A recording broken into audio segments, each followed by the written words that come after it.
Mtazamaji wa Mapi African Channel, karibu katika channel yetu hii ambayo imejikita kwenye mambo ya Kiafrika.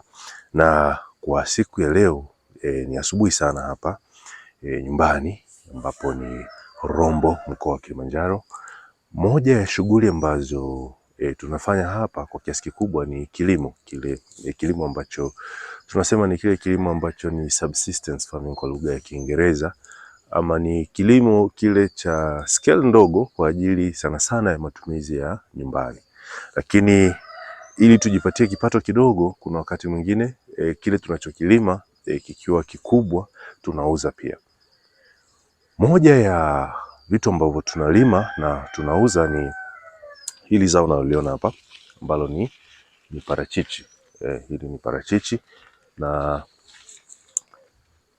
parachichi hili kwa mwaka huu limezaa pia parachichi mengi sana, na moja ya matawi yanataka kuanguka ambayo ni hili tawi hapa kama unavyoliona. Ukiangalia kwa pale juu pale, ili tawi hili ambalo liko karibu yangu ni kama lilitaka kuvunjika kabisa. Juu pale lilitaka kuvunjika kwa sababu limezidiwa na maparachichi yamekuwa mengi. Sasa baada ya kutaka kuvunjika, tulichokifanya, kwa sababu mengi bado hayajakomaa, wakati huo yalikuwa bado hayajakomaa, kwa hiyo tuliweka mti huu kwa ajili ya kusupport isivunjike. Na hapa itabidi tuongeze mwingine kule, lakini kuna mbinu nyingine ambayo inabidi tuifanye hapa. Ni kwa sababu kwa wakati huu tayari yameanza kukomaa, imebidi tunapunguza kila baada ya muda kidogo tunapunguza yale ambayo yamekomaa.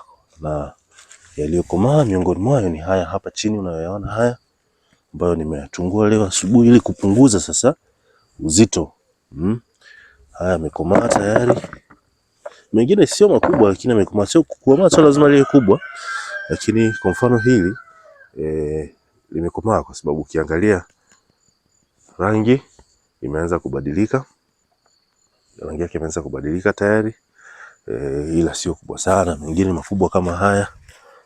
Haya ni yale ya asili kabisa, kwa tunayaweka hapo. Alafu tutakuwa tunaendelea kupunguza kidogo kidogo hivyo. Yakiiva haya tutaenda kuyaweka sehemu yataiva. Yakiiva sasa mengine tutakula kama nilivyosema, tunaweza kwa ajili ya kula, lakini pia mengine tutayauza. Sasa hapo kwenye kuuza kuna kitu nitakwambia katika makala inayokuja. Huu upande mwingine bado unayo maparachichi mengi sana, yako mengi sana upande mwingine huku juu. Ukiangalia upande huku yapo ya kutosha tu. Kwa hiyo hatuwezi kusema tutakula yote, hapana, haiwezekani. Kwa hiyo lazima tutauza kidogo. Na katika kuuza sasa kuna jambo fulani linafanyika hapa, nitakwenda kulieleza katika makala ijayo. Hakikisha una subscribe hapo chini, una like na unatuandikia comment yako kuhusu parachichi hizi ambazo unaziona hapa, au jambo jingine lolote la Kiafrika ambalo ungependa kushare nasi. Tuandikie sehemu ya comment, na tukutane katika makala ijayo ambayo nitakuwa naeleza sasa kwenye swala zima la kuuza haya maparachichi inafanyikaje na anatumika kwa ajili ya nini. Sio kila tunayemuuzia anakwenda kula, hapana. Kuna wengine wanaenda kufanyia shughuli zingine. Kwa hiyo nitazieleza katika makala hiyo ijayo. Bye bye kwa sasa. Mimi ni msimulizi wako Mapinduzi Mtembezi.